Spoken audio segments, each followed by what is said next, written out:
Esta semana, Pedro Mexia sente-se de pequenino. Ricardo Araújo Pereira declara-se desmaiado, mas com Y.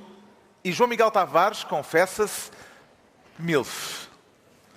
Está reunido o Governo Sombra, desta vez no Encontro Nacional de Juventude.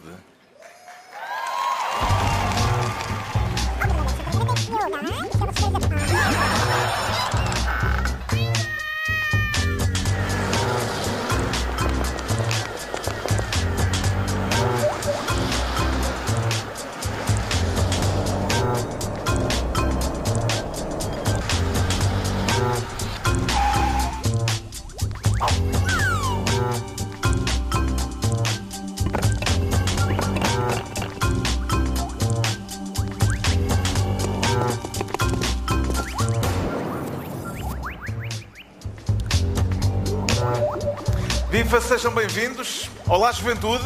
Estamos em Cascais. Muito obrigado pelo acolhimento. A reunião do Governo Sombra desta vez é no Encontro Nacional da Juventude, que está quase a terminar. Começou na quarta-feira. Estamos no Centro de Congressos do Estoril, perante uma plateia jovem. Treinou o vocabulário adequado para este nosso público de hoje, Ricardo Araújo Pereira. Yeah, boy. Ganda cena. Bué. Já vi que não veio cheio de swag, meu puto. Não estou com muito swag. Aliás, eu queria sublinhar que há pouco o Carlos dirigiu-se à plateia dizendo "Olá, juventude", que é normalmente uma das frases que indica que a pessoa que a profere não é jovem. Podia ter sido pior, podia ter sido "Olá, mocidade". Isso era pior ainda, de Ou facto. até Olá, mocidade portuguesa. Mas normalmente quando alguém se dirige a jovens dizendo "Olá, juventude", quer dizer não só que não é jovem, como que quer parecer um bocadinho. Exato. E é pior. Por acaso eu gostava de ser mais. Também eu... Entende-se com a linguagem juvenil, João Miguel Tavares? Não, entendo, então tenho lá em casa muito treino. Hoje em dia, curiosamente, é mais o dialeto, que é o dialeto Fortnite, que já é uma espécie de subsistema Acho da que há linguagem. jogadores aqui. Exatamente. Chega-me o meu, pá, tu és muito noob, pá. Arranja-me aí uns V-Bucks para eu comprar uma skin, pá. E não sejas camper. E eu sei perfeitamente que quem não está dentro do Fortnite não percebeu nada do que eu acabei de dizer. Exatamente. Eu não Por outro percebi lado, nada. quem está dentro do Fortnite percebeu o que eu acabei de dizer, certo? Há gente a perceber, acho eu, aqui na Há gente a plateia. perceber. Para mim, tu vives com gente estrangeira neste momento. Sim, é mesmo assim. Mas Ainda se lembra de ter sido jovem, Pedro Mexia? Sim, é agora. Não, é verdade. Isto pode parecer um paradoxo, mas é verdade que uma das possíveis definições da juventude é uma pessoa sentir-se bem com a sua idade. Isso só me aconteceu recentemente. Aos 20 anos não tinha 20 anos, aos 30 não tinha 30, aos 40 tenho definitivamente 40 e estou a gostar. Portanto, Está no auge. É uma... portanto. Bom, não Tu, exageremos. quando chegares a 80, Não. vais ficar... Isso então vai ser ótimo. Atingir o Nirvana. Ora bem, vamos então à distribuição de pastas nesta emissão especial, hoje no Encontro Nacional de Juventude. Um dos temas da semana foi a reação do presidente francês à revolta que deixou várias cidades de França em estado de sítio e é por isso que o João Miguel Tavares quer ser ministro dos coletes amarelos. Que lições é que se podem tirar, João Miguel Tavares, daquilo que se passou em França para a realidade portuguesa? Sim, Portugal e França são bastante diferentes, mas eu estou bastante convicto que o mal-estar que se está a manifestar em França desta maneira, mais tarde ou mais cedo, há de chegar a Portugal. Não estou a dizer com aquele tipo de violência, porque isso é uma tradição muito francesa, não é? Eles celebram a passagem do ano a queimar dezenas, se não centenas de carros, todos os anos. Aliás, aquilo é tão normal que quase já não há notícias. E, portanto, é uma tradição muito francesa. Deve ser para darem um estímulo adicional à indústria automóvel À indústria francesa. automóvel, exato. Eles Já têm o viveu cuidado, bons dias. eles têm o cuidado de só queimar Renaults e Peugeots.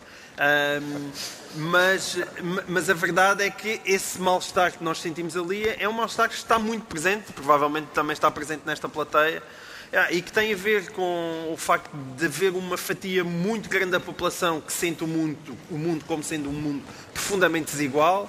Tem a ver com um descrédito político dos líderes políticos, muitas vezes envolvidos, seja em casos de corrupção, que as pessoas sentem que a justiça não atua com a devida diligência, seja por aquilo que se viu depois da crise, as ajudas aos bancos e essas coisas que as pessoas sentem mesmo como um atentado, digamos assim, ao seu modo de vida e uma perpetuação da injustiça.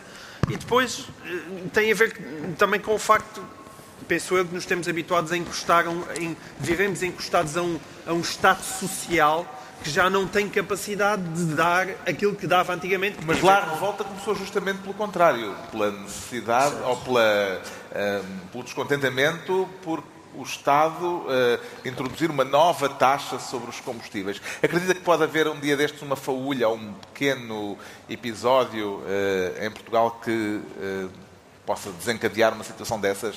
Não, eu acredito que possa haver. Já tivemos o caso da Ponte, 25 de Abril, exatamente, com os já tivemos Pinto, o caso da Ponte. E o Buzinão. E o Abanão no governo de Cavaco Silva, na altura. Exatamente. Eu acho que essas fagulhas podem vir a existir. Não será certamente... Nós agora estamos a querer fazer uma mini revolta dos coletes amarelos, mas é uma coisa tipo com hora marcada. No dia 21 de dezembro vamos cortar a 8. Venham todos. Parece uma coisa um bocadinho pateta e não acredito muito que isso vai resultar. Agora, que essa fagulha mais tarde ou mais cedo há de vir aí, sim, porque o descontentamento é generalizado e esse mal-estar vai se traduzir.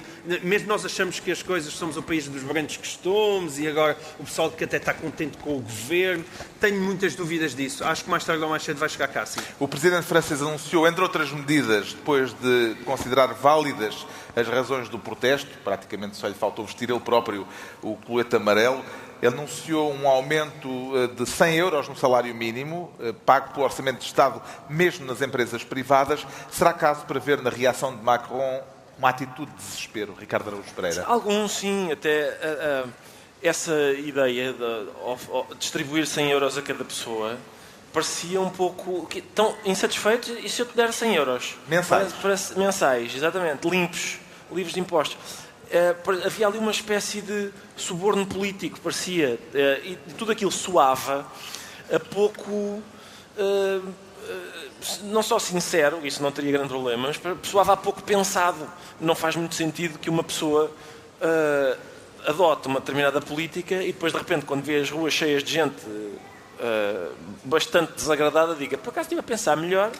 E se calhar têm razão. Ou seja, a sensação que dava não era que aquilo tinha sido uma coisa maduramente... Foi uma forma de salvar a pele política. Foi uma forma de salvar a pele. E em França, especificamente, a forma de salvar a pele eu acho que é uma urgência, até porque o povo francês, e às vezes vários povos em geral, mas o povo francês em especial, parece ter os seus dirigentes sob sequestro. Com a ameaça, porta-te bem porque olha que senão eu voto nos fascistas. Há ali um equilíbrio muito ténue que faz com que os democratas tenham até agora ganho, mas a ameaça dos fascistas vai espreitando eleição após eleição e a sensação que vai dando é que é uma questão de tempo até a corda partir para aquele lado. O partido de Marine Le Pen, neste momento, lidera as sondagens para as eleições europeias. É isso. Que se realizam no próximo ano. Mas as europeias ainda vá, que é para mandar para fora dali. Agora, as nacionais são mais preocupantes. É preciso lembrar, e se calhar é significativo para nós, portugueses, perceber que o salário mínimo em França era até agora de 1.478 euros e 47 cêntimos. Exato, que também dão jeito. Em Portugal, só no próximo ano é que vão chegar aos 600 euros. Sim, ou seja, o salário mínimo francês agora ultrapassa os 1.500 euros, não é? O nosso está a chegar aos 600. Porque nós vivemos acima das possibilidades, como se dizia aqui há tempos. Não, é porque não tens Peugeots nem Renaults para queimar. Pois claro. E outras coisas. Mas há uma diferença, quer dizer, fazemos todos parte da mesma comunidade, não é? Mas não tens Peugeots nem Renaults? Não temos riqueza em todos os países. Temos outras coisas. Em cortiça. Temos cortiça e azeite, é verdade. Cortiças. Em Espanha, o governo socialista também decidiu aumentar o salário mínimo em mais de 20%, em 22%, propondo no orçamento que passe dos atuais 735 euros para 900 euros. Esta União Europeia está um pouco desigual. Exatamente, está um pouco desigual. Essa é a questão. É que não há dúvidas nenhuma sobre a desigualdade. Isso, o diagnóstico é correto. O que é surpreendente é as pessoas, aparentemente, em vários sítios do mundo onde se registra esse descontentamento, as pessoas dizerem, epá, realmente o mundo está muito desigual, o melhor é votar nos fascistas, que é para eles aí, porque as sociedades fascistas, como se sabe, são mesmo muito igualitárias. E, portanto, o diagnóstico está correto. Talvez a solução seja uma solução, digamos, tomada em desespero, etc. E o que cabe aos democratas, acho eu, e às pessoas do meu quadrante ideológico, é tentar não alienar parte do eleitorado. Por exemplo, nos Estados Unidos isso aconteceu em 2 ou 3 eleições. São casos claros. Quer dizer, o Mitt Romney, por exemplo, quando concorreu contra o Obama, foi um dos candidatos que alienou uma parte do eleitorado. Disse, pois 47% do eleitorado nem vale a pena falar com eles, que eles vão todos votar no Obama, a gente está pendurada no Estado, e depois admitiu que perdeu as eleições por causa disso. Passado poucos anos, foi a Hillary, foi dizer, isto realmente os apoiantes do Trump, metade deles são deploráveis. É óbvio que quando um dirigente político insulta uma parte grande do eleitorado, que volto a lembrar, em democracia é quem manda, são as pessoas. A partir do momento em que tu chamas a quem manda, a uma parte considerável de quem manda, deplorável, pois em princípio uma pessoa não se pode queixar de ter perdido as eleições, não é? Que consequências é que este recuo de Emmanuel Macron em toda a linha poderá vir a ter na política europeia, Pedro Mexia? Tem algumas. Eu acho que não vai ter diretamente na política portuguesa, mas pelo menos não há grandes indícios disso. Na política... Não é de querer, por exemplo, que os franceses, depois disto, cumpram as metas do déficit, o que deve deixar bastante divertidos os problemas são... governantes italianos que estavam sob ação, sob suspeita de Bruxelas.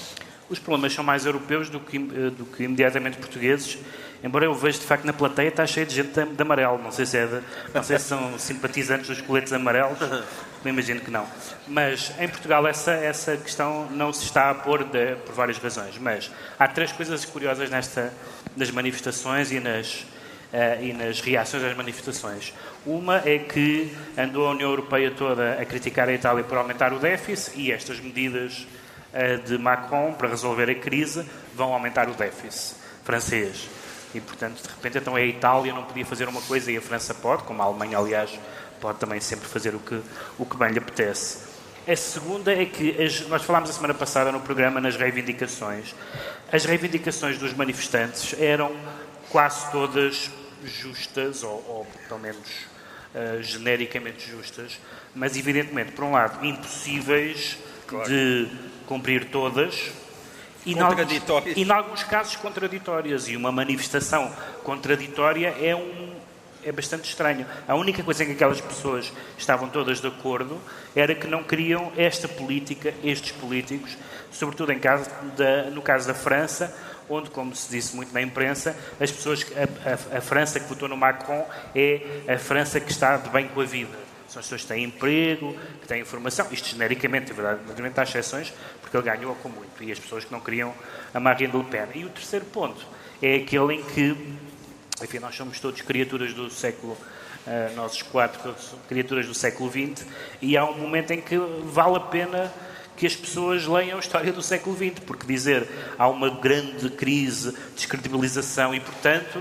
quais são as alternativas? São aqueles modelos de sociedade e de ideologia que nos deram o comunismo e o fascismo, que foram realmente 2 experiências políticas muito boas, muito recomendáveis, e, portanto, essa ideia de que ou vamos ter Marine Le Pen, ou vamos ter o Sr. Mélenchon em França, ou vamos ter os extremismos, é realmente uma transleitura absurda do que se passou na Europa no século XX e que deu, enfim, várias guerras mundiais e tudo mais. Entregamos ao João Miguel Tavares a pasta de Ministro dos Coletes Amarelos. Agora o Ricardo Araújo Pereira vai tomar posse como Ministro da Conspiração.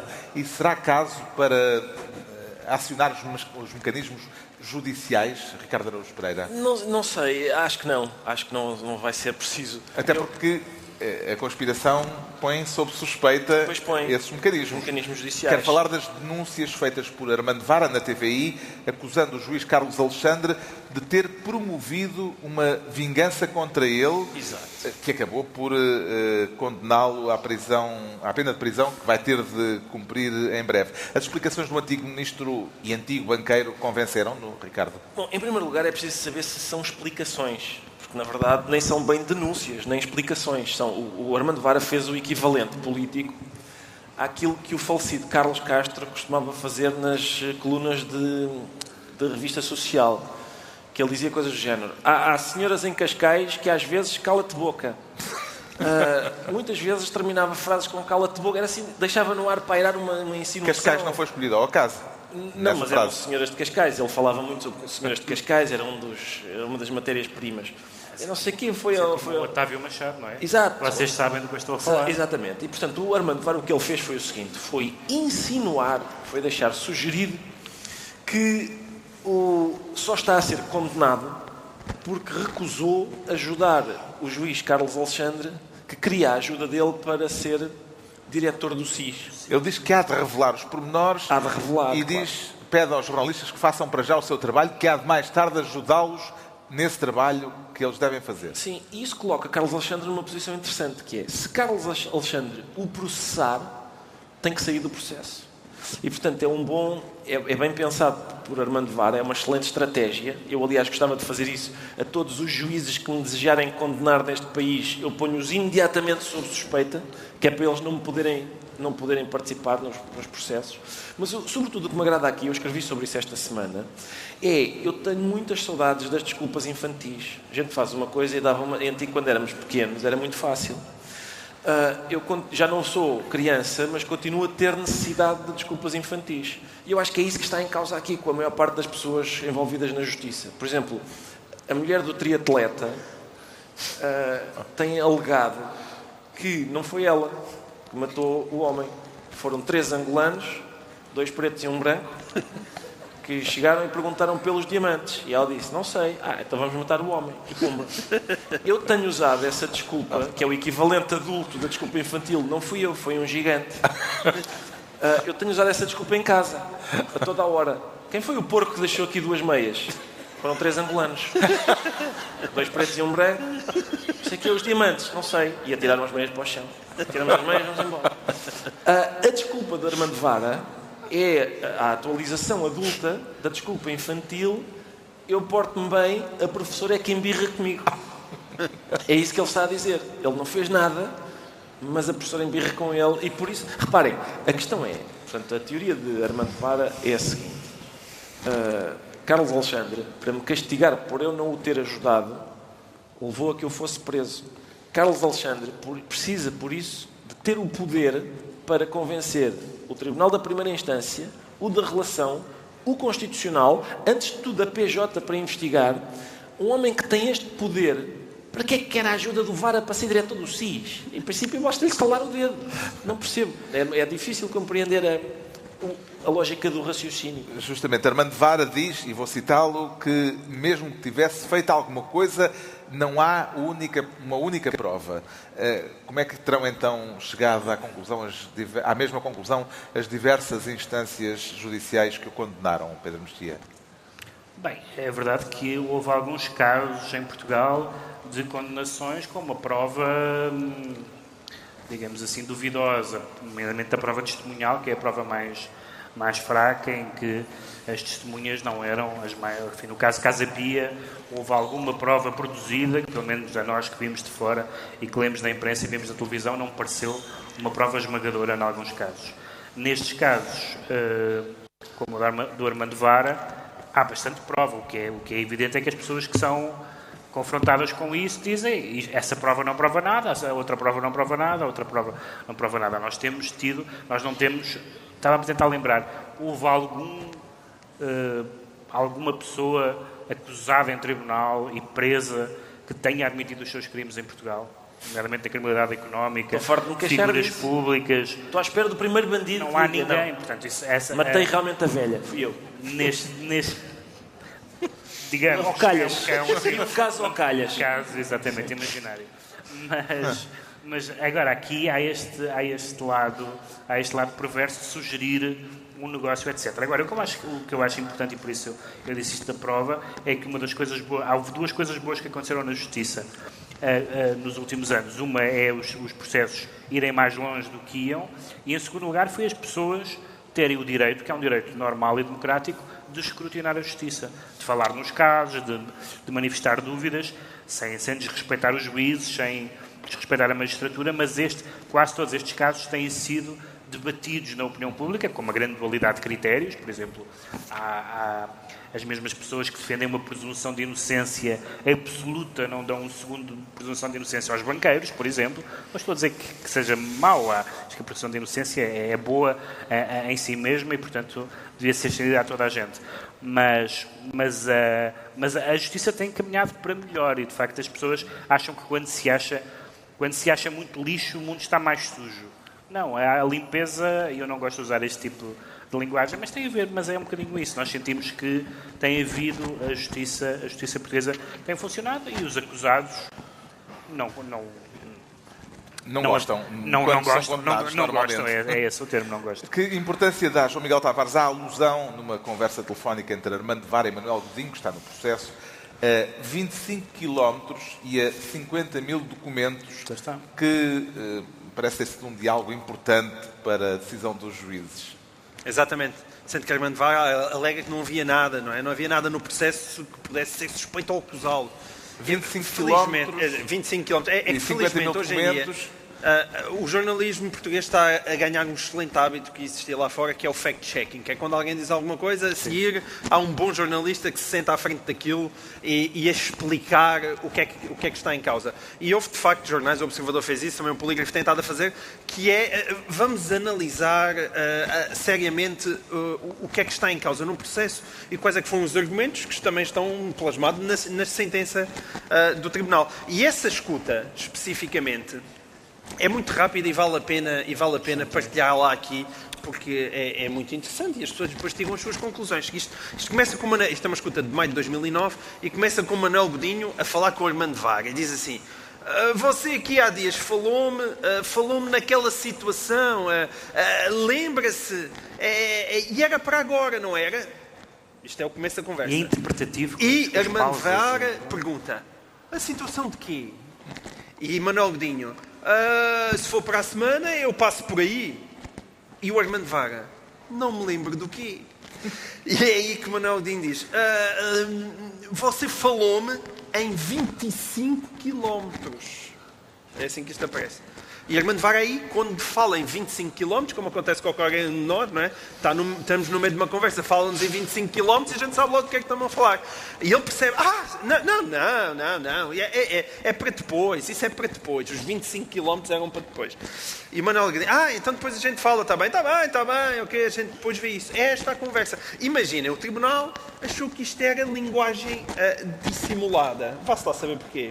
E que se calhar 25 km queria dizer 25 mil metros e, portanto, queria dizer 25 mil euros. E era isso que estava ali em causa. E isto são as coisas que Armando Vara acha que não deviam ter sido valorizadas. Aliás, dentro de uma argumentação muito parecida com o de Sócrates, que é: ainda que eu tivesse feito alguma coisa, não há provas nenhumas. Eu acho que aquele pessoal, ao longo das décadas que foram exercendo a atividade política, convenceram-se que eram genuinamente inimputáveis e, por mais coisas que fizessem, desde que falassem numa linguagem cifrada, desde que falassem em quilómetros e não em euros, desde que falassem em os papéis do Duda e em vez de nota, e tudo isso, neste caso, não havia havia ninguém que equivalesse, não é?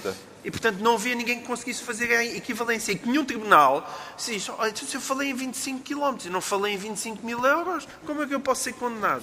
Isto sim é uma espécie também de infantilismo e de grau infantil daquilo que também se passa num tribunal. É ridículo, como é evidente. Não é? O Ricardo Araújo Pereira fica então Ministro da Conspiração. Agora é a altura do Pedro Mexia se ocupar da pasta de Ministro absolutamente sensível. O que é que tanto o sensibiliza, Pedro Mexia? Aparentemente perdemos uma oportunidade de falar de um tema com o objeto do tema presente, que acho que o Sr. Secretário de Estado já não está. Mas eu tinha Secretário de Estado da Juventude e Desporto. Da Juventude e Desporto, eu queria falar neste tema, porque é um tema que nós temos voltado com motivos diferentes, que foi esta história de Desculpa, já agora, só para não ficar a suspeita de que estás a recriminar... Não. O que estamos a dizer é que o Sr. Secretário de Estado esteve cá e optou por se ir embora e não ver isto, coisa que só lhe fica bem. Só lhe fica bem, não estou nada a recriminar, estou só a dizer que era um tema que ia ser abordado com ele presente. Revela discernimento. Que tem a ver com a questão do final da taça. O caso tem a ver com a reação do Secretário de Estado da Juventude e Desporto, confrontado com ao saber que a final da Taça de Portugal vai acontecer no dia em que haverá eleições europeias em Portugal. Tem sido recorrente. E o secretário de Estado manifestou-se absolutamente sensível a essa questão. Na verdade, ele disse que a Federação Portuguesa de Futebol é que estará absolutamente sensível a essa à questão. E eu sinto-me absolutamente insensível a essa questão por uma razão.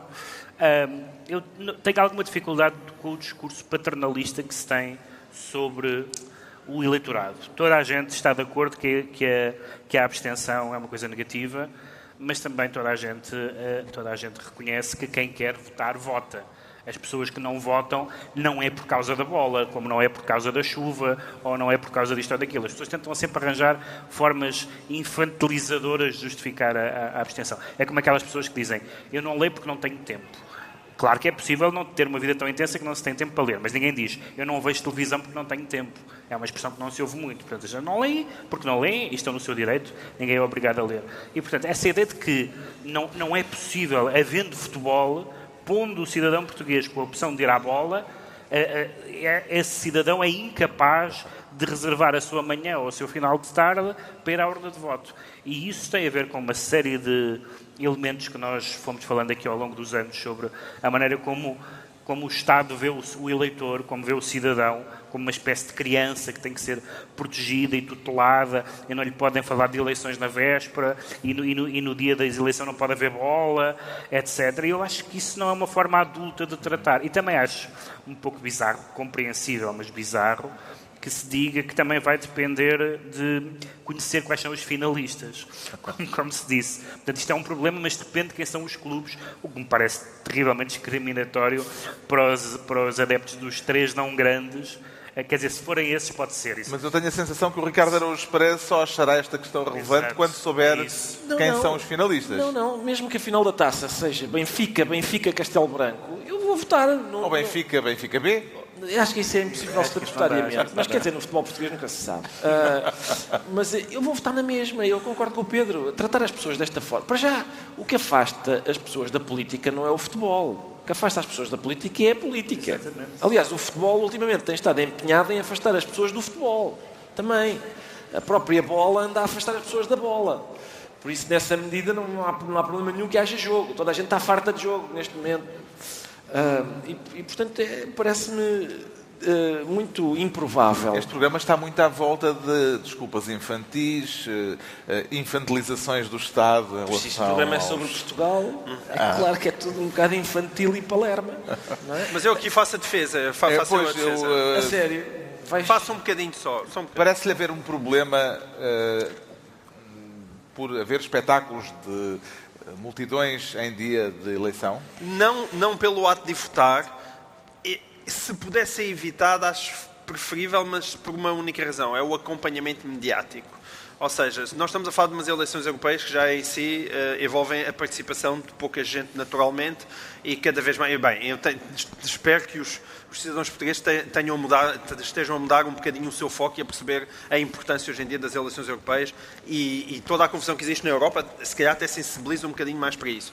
Agora, a minha questão é, se a Taça de Portugal, quando chega à noite, nós vamos estar a ouvir o Rui Santos de vez estamos a ouvir o comentário dos políticos e dos comentadores e de estar a ouvir as pessoas a falarem das eleições europeias, especificamente. Portanto, é um problema mediático e não propriamente um problema de deslocação não é das de pessoas, exatamente, não é das pessoas irem ao Jamor e depois irem votar, é depois à noite a TV 24, a SIC Notícias, a CMTV, a RTP3 estarem tentadas a estar a discutir antes a bola, que é um assunto que dá mais audiências e tem mais interesse do que propriamente as eleições europeias. Não é só uma questão mediática, não é só uma questão que tem a ver com a bola. Eu lembro na primeira vez que participei num programa de televisão, uma das instruções, entre aspas, que nos disseram não falem de política externa, porque ninguém quer saber. Falem dos assuntos, falem do primeiro-ministro e do governo. Este programa hoje já foi. Não falem de política externa porque ninguém quer saber. As pessoas mudam de canal quando se fala da Europa, quando se fala de política externa. Portanto, isso existe. E isto não é por causa da final da taça. As eleições europeias não só têm a maior abstenção, como sempre geraram um profundo desinteresse em Portugal. As pessoas nunca perceberam, e continuam a não perceber, que a política europeia seja relevante para as suas vidas. Até ao momento em que depois percebem, não é? Começam a perceber. Até ao momento em que depois percebem. Aliás, isso vai ser curioso. O Pedro Mexia fica assim, então, ministro, com o cargo de ministro absolutamente sensível. Estão entregues as pastas ministeriais por esta semana. Numa emissão especial do Governo Sombra, em que estamos a encerrar o Encontro Nacional de Juventude, este ano dedicado aos direitos humanos, à procura de respostas, para um mote curioso. Se a Declaração Universal dos Direitos Humanos fosse escrita hoje, como seria? Foi a pergunta a que os congressistas deste Encontro Nacional de Juventude responderam ao longo destes últimos dias. Vê algum direito essencial em falta no documento aprovado há 70 anos pelas Nações Unidas?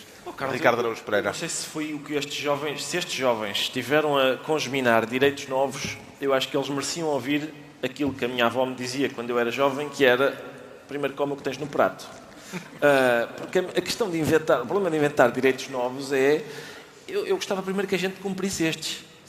Talvez fosse boa ideia a gente sublinhar, em vez de inventar novos, sublinhar com uma caneta fluorescente estes já existem, do género, por exemplo: quem trabalha tem direito a uma remuneração equitativa e satisfatória que lhe permita e à sua família uma existência conforme com a dignidade humana. Era engraçado. Quer dizer, antes de haver novos, se calhar primeiro este. Ou toda a pessoa tem direito a um nível de vida suficiente para lhe assegurar e à sua família a saúde e bem-estar. Ou ainda, já agora, por exemplo, artigo 18. Vejam lá não sei se sou só eu, mas toda a pessoa tem direito à liberdade de pensamento, de consciência.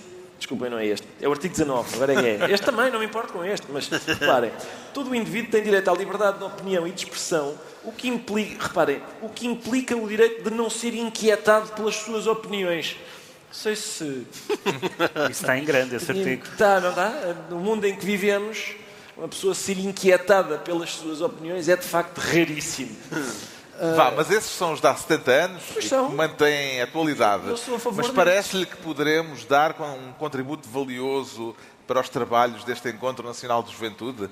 Também estamos aqui para isso, caramba. Ninguém me disse. Eu não sabia que, se é para contributos valiosos, não me convidem. Eu não sei, é sempre um erro. Mas eu tenho contributos valiosos a dar a jovens no próximo tema. Não é já neste. O próximo tema vão ver qual é. Tomem nota disto que o Ricardo acaba de anunciar. Bom, mas entre os direitos novos que os participantes neste Encontro Nacional de Juventude decidiram consagrar está, por exemplo, o direito a estar offline. Imagino, Pedro Mexia, que é um direito que lhe deve dizer alguma coisa. Pelo menos estar afastado das redes sociais, sim, certamente. Nunca estou offline, estou sempre online, mas a fazer outras coisas do que exprimir indignações sobre coisas que as pessoas disseram. Até no programa faço isso pouco. Não, há duas coisas interessantes sobre essa história de... Evidentemente que os direitos não foram cumpridos. Os direitos são uma proclamação de um Estado ideal que nem nas sociedades mais decentes se cumpriu. Mas o mundo mudou nos últimos 70 anos e há coisas, se calhar, calhar, direitos novos, novas a tudo o que tem a ver, sei lá, por exemplo, com as minorias sexuais, etc., era um tipo de preocupações que não havia há 70 anos. Preocupações ambientais? Sim, preocupações ambientais, a própria evolução histórica de direitos do homem para direitos humanos, ou seja, portanto, da abrangência de todas as pessoas e não portanto, houve várias mudanças comportamentais, civilizacionais, etc. Mas houve uma regressão muito grande, mesmo entre as pessoas mais defensoras dos direitos do homem. É que cada vez mais se vê pessoas altamente civilizadas a dizer que os direitos humanos não são universais. Eu vejo com muita inquietação jornalistas, políticos, intelectuais, por causa da questão das migrações, dizer, bom, é verdade que esta prática, que pode ser a excisão, que pode ser outra coisa qualquer, é errada, mas isto é a cultura deles. Ora, a expressão é a cultura deles é uma negação da universalidade dos direitos do homem. Eu acredito na universalidade dos direitos do homem, dos homens, dos seres humanos, independentemente da sua região. Evidentemente que as pessoas têm costumes, isso deve ter um grau de não ofensa aos costumes. Mas há práticas que são objetivamente condenáveis universalmente. E hoje em dia, em grande parte por causa da migração, eu não tenho nada contra as migrações, pelo contrário, mas há um certo relativismo. Há um certo relativismo, mas eu ia dizer ao contrário, há um certo legado que nós temos que preservar. E um dos legados intelectuais que nós temos que preservar é que a democracia não é só bom para alguns, os direitos humanos não são só bons para alguns. Dizer assim, isto é ótimo para nós que estamos aqui na Europa, mas coitados, eles vivem de outra maneira e há que respeitar. Isso pode parecer extremamente tolerante, mas é de um paternalismo e de uma responsabilidade ética absurda. Qual será o artigo da Declaração Universal dos Direitos Humanos mais frequentemente atropelado, João Miguel Tavares? Olha, em minha casa, o mais frequentemente atropelado é o 24. Atenção, o artigo 24 que diz... Tu vais simpatizar com isto, Ricardo. O artigo 24, aposto que vai tornar-se também o teu favorito. Toda a pessoa tem direito ao repouso e aos lazeres.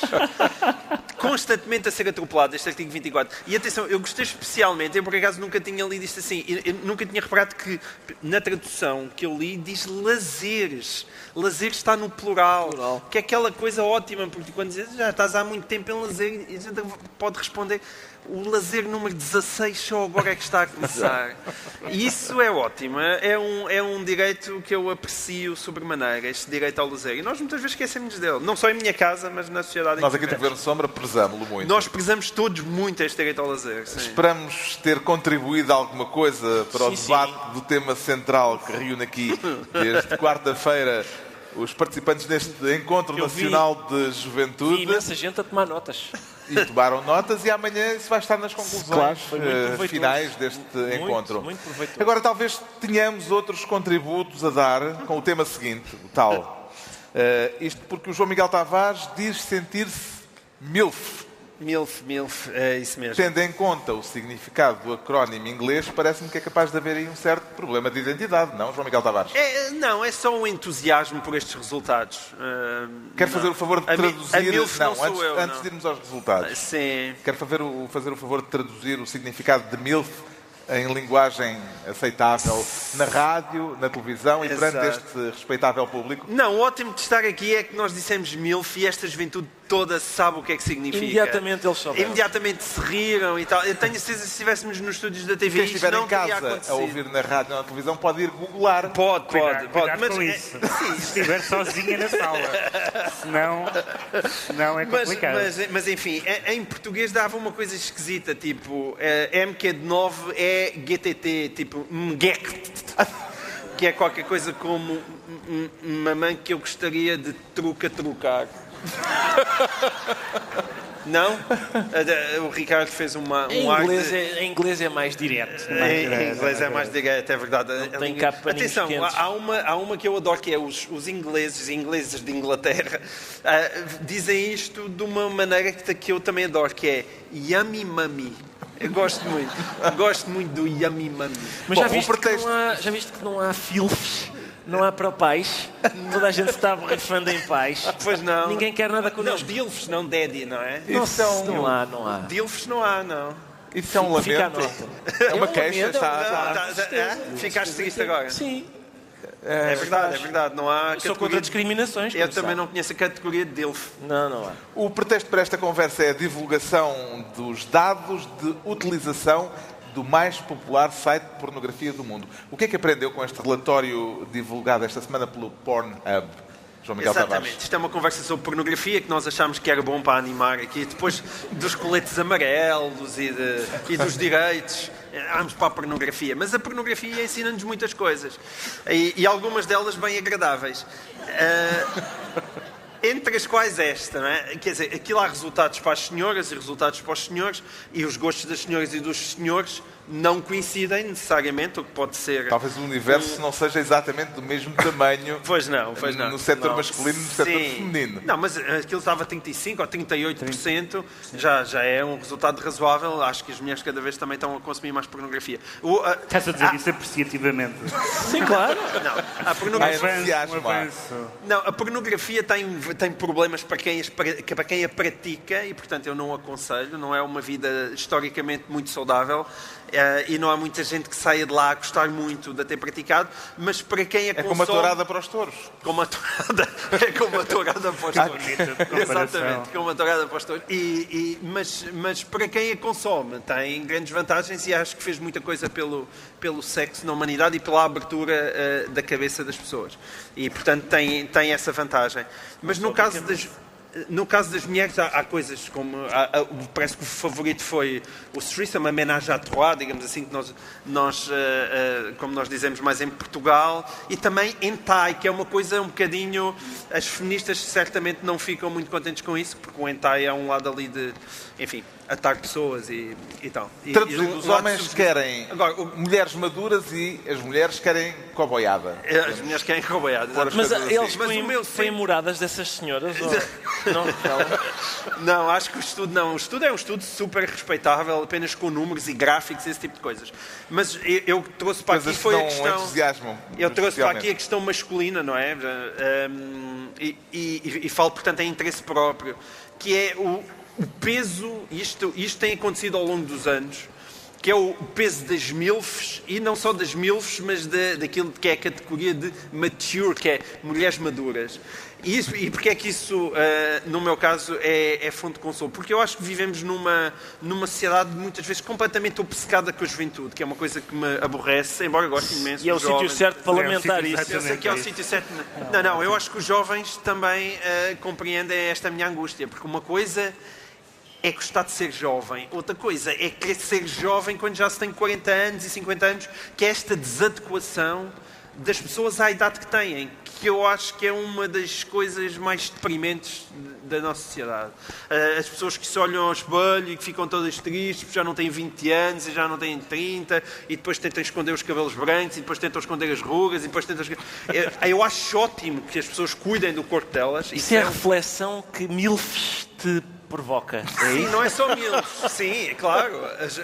Sim. A graça disto é que as MILFs e as maturas... Recentrar o debate na pornografia, pá. Não. Estás aí a fazer reflexões sobre esta sociedade e a juventude. Então, isto é uma perspectiva conservadora. Fala de chavascal, Sr. Doutor. Sim, senhor. Mas atenção, isso é que é bonito. Eu estou a utilizar o chavascal para apoiar uma perspectiva conservadora. Uma perspectiva, porque eu gosto muito disto, que é chavascal e conservadorismo ao mesmo tempo. É compatível neste caso. E as pessoas saberem a idade que têm. E é muito que tanta gente no mundo inteiro que considera como objeto sexual mais interessante uma mulher entradota do que uma miúda de 20 e tal anos. E eu gosto disso. É uma coisa que me consola. Houve alguma coisa que o surpreendesse nestes dados divulgados pelo Pornhub? Sim, há os dados geográficos que são muito engraçados, porque supostamente a pornografia tem uma dimensão evidentemente de fantasia, portanto de as pessoas pensarem, crerem coisas que não têm, que não fazem parte do seu dia-a-dia. Ora, surpreendentemente, a grande procura nos países árabes era árabes, a grande procura nos países japoneses era japoneses, portanto as pessoas aparentemente não queriam o radicalmente diferente, mas aquilo que já conhecem é uma espécie de patriotismo sexual muito claro nos mapas. O segundo, eu não tenho a certeza desta visão benigna pedagógica que o João Miguel tem, porque depende do que é que estamos a falar. Evidentemente que a pornografia está sobre a alçada da liberdade de expressão e, portanto, não há nenhuma dúvida sobre isso, pelo menos eu não tenho nenhuma dúvida sobre isso. Mas a pornografia na idade adulta e a pornografia na juventude não é a mesma coisa pelo lado formativo. Há muitas pessoas que têm estudado isso, e até a questão da adição e tal, e que falam de uma questão que não é tão revolução sexual como o João Miguel faz crer, e acho que essa dimensão existe, que é o lado das pessoas, por exemplo, que crescem, e nós somos da geração que ainda não nasceu com net, e portanto é um pouco diferente em relação a quem tem net desde sempre. Por exemplo, as pessoas que acompanham esses problemas ou essas temáticas falam, por exemplo, do total erro nas expectativas que as pessoas criam sobre a sexualidade humana, de como é que funcionam os corpos, das suas capacidades, do seu aspecto físico, etc. E nesse sentido, numa certa idade, a pornografia não é benéfica.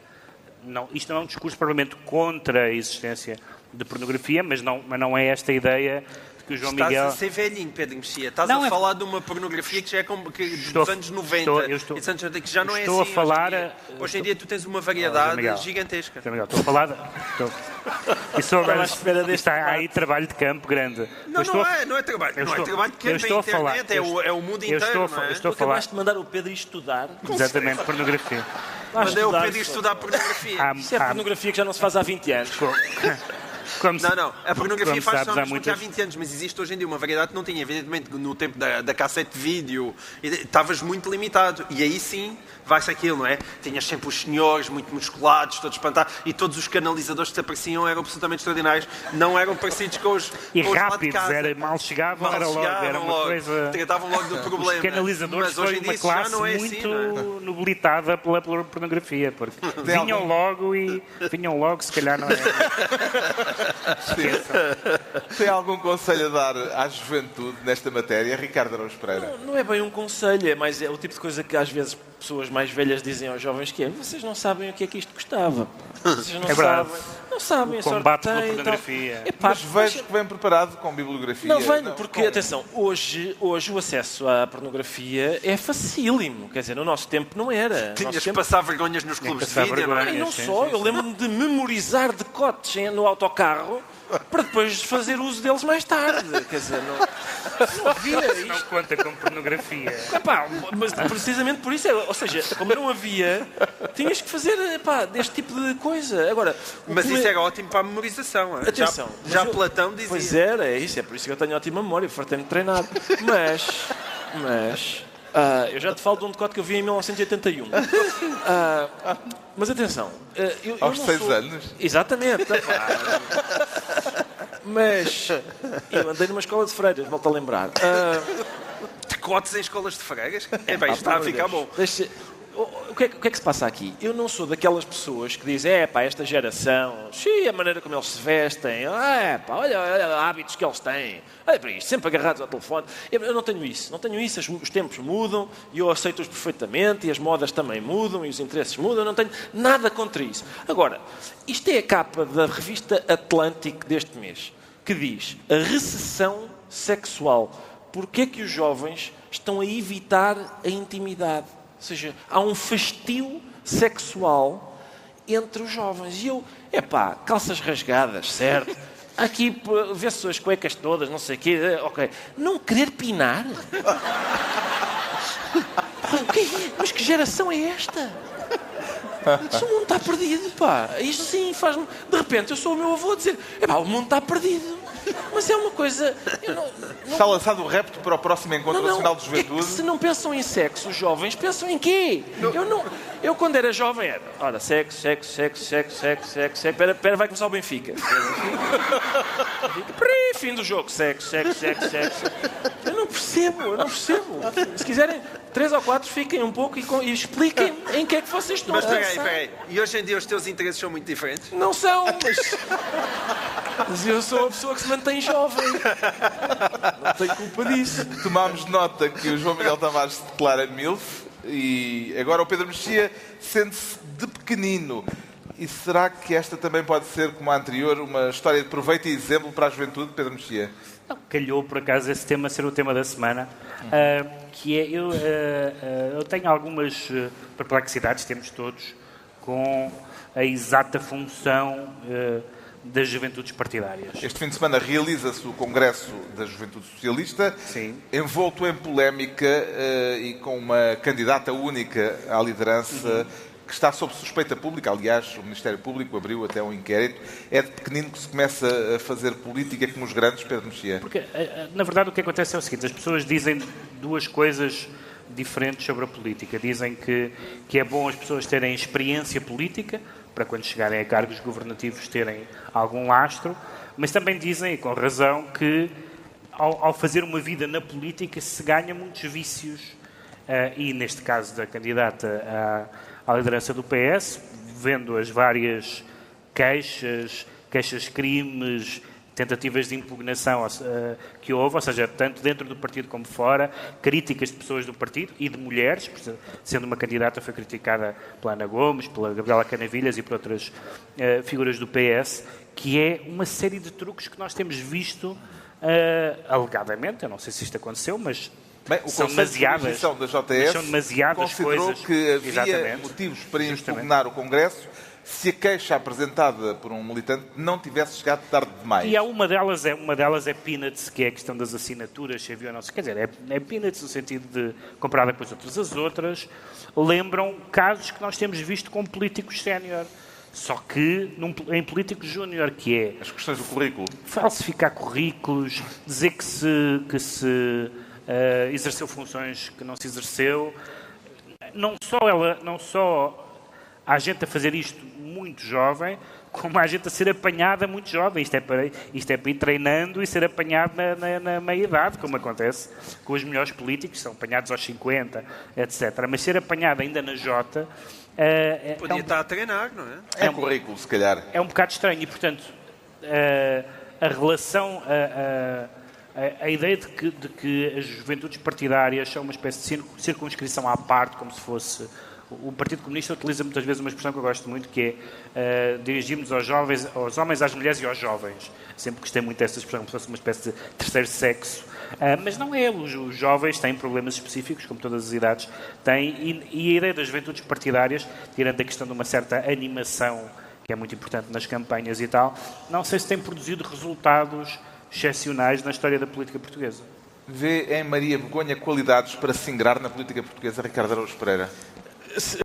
Quer dizer, sim e não. Maria Begonha é a tal Maria Begonha, candidata eu sei que é. única Maria Begonha, aliás, à o nome- liderança da JS. Maria Begonha, ninguém tem culpa do nome que tem, não é? Mas uma pessoa chamada Begonha não pode oferecer aos adversários, aí pode dizer, isso é uma pouca Begonha, ou seja, é porque está mesmo a pedir, não é? É a mesma coisa que uma pessoa que se chama Joana Aldabona não pode praticar aldrabice, em princípio não convém, não é? Fernanda Tegafulha, não já percebi que tem que levar uma vida honesta, porque não pode.